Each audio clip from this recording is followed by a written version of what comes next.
What up, guys? So I keep getting asked for a tool bag review, and I'm just getting caught up on Friday. Gonna have a little time. My bag's a mess. My truck's a mess. So let's get into the MB3 and see what all I got.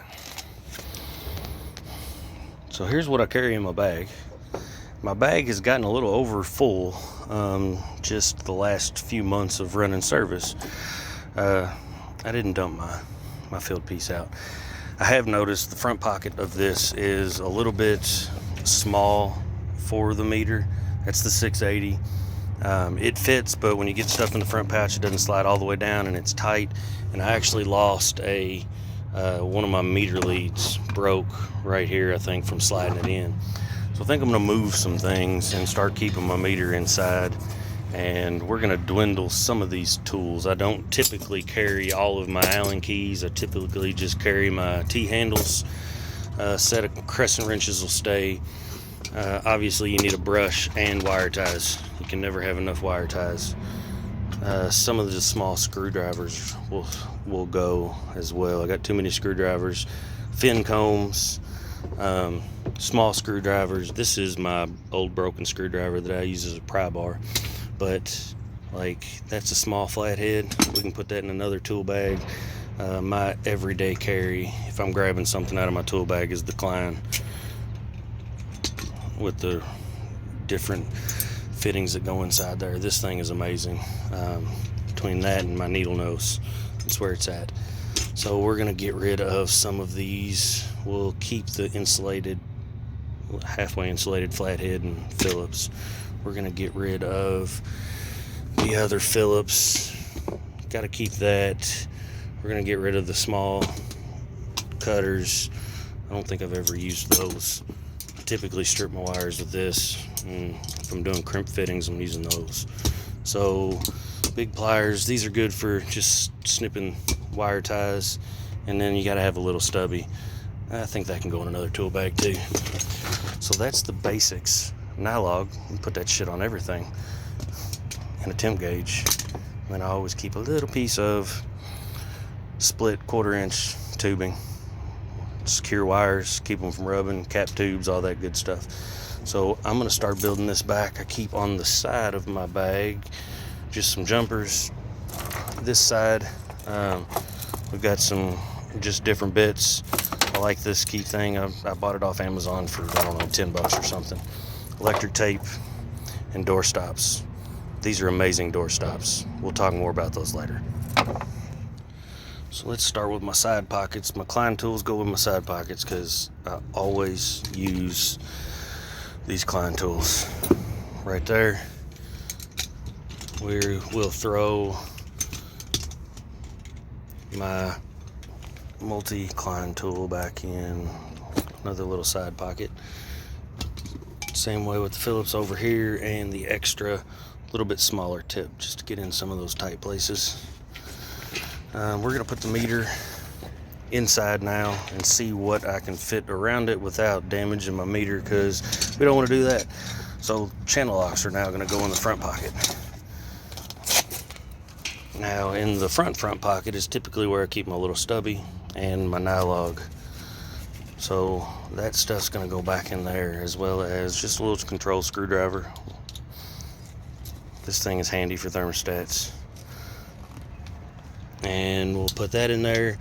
I don't think we really have anything else. I'm gonna take, so temp probe was always up here before. We're gonna do that again.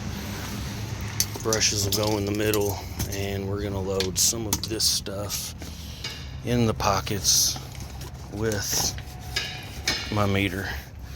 I might be able to actually close my tool bag for the first time in a while. So we got screwdrivers and crimpers and such back there. Get those down in there.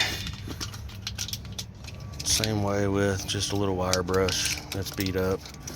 I just bought some truck stock, so I got a box with crap in it, but we got some Kroll and just some other steel brushes and things. Steel brushes are always useful, and just regular brushes are always useful. Now all of my wrenches and I go up to, I don't know, 11 sixteenths, down to 5 sixteenths. Leave those in the back pocket. Oh, a couple didn't come out, but usually keep small and big. Now I'm gonna have to give this back to Veto. They will warranty stuff like this, but the bag's starting to rip. I try to always put my wrenches in this way so they don't poke at the bottom. Inevitably, you're gonna tear it up. 9 sixteenths, 7 sixteenths is the only sockets I carry other than my 1/2 inch, which stays on there. And I do carry a small socket too with a 10 millimeter. That will get your Belimo dampers usually, is that nut size. So we're gonna continue to load that stuff back in the back and see how she looks. So we got all my wrenches in there. That's the biggest crescent wrench I keep in my bag. Don't typically need more than that. I can do 90% of what I need to do out of this bag with minimal stuff. That's what we eliminated. This is getting ready to go back in. I had, actually for an extension, I had used a piece of copper. That's why a piece of copper was in there. So we're gonna do away with that right now. That was a one-time thing. And we're good there, and look nice and organized in the bag now. And I'm gonna be able to zip it up. That ought to work well. And then utilize my hook so it doesn't roll around in the truck. Veto's the way to go. I love the MB3. I used to carry this big bad boy here, and it just got too heavy. I tried to carry everything I needed ever, and I need a new strap, but minimal for what I carry. If I don't need my tool bag, I'm grabbing my meter and this. I can diagnose most things with that and a drill to get a panel off. You can do most with very little. Try to keep what I need, the essential stuff, and no more, because this thing gets heavy when you're carrying it every day. I'm always amazed that people want to know what's in my bag. I'm always like, well, it's not a whole lot. It's just your basic hand tools. I don't keep anything real special. Now, in here, the other pocket that didn't empty, I do keep my alligator clips from my field piece meter. I keep some small tips for those little circuit boards getting into things. And then I keep 2 K-type sensors. And everything else is in here. Got my pack out sitting back there, black and yellow. Still have yet to utilize that. Like I said, it's a mess. I'm just cleaning up and trying to get things straight. But I appreciate all of y'all. Thank you for the support, and thank y'all for caring what the hell's in my tool bag. It's humbling to know that there's people out there watching this stuff that are interested, and I'm glad to share and help any way I can. So leave a trade better than you found it, guys. I'll see y'all next time.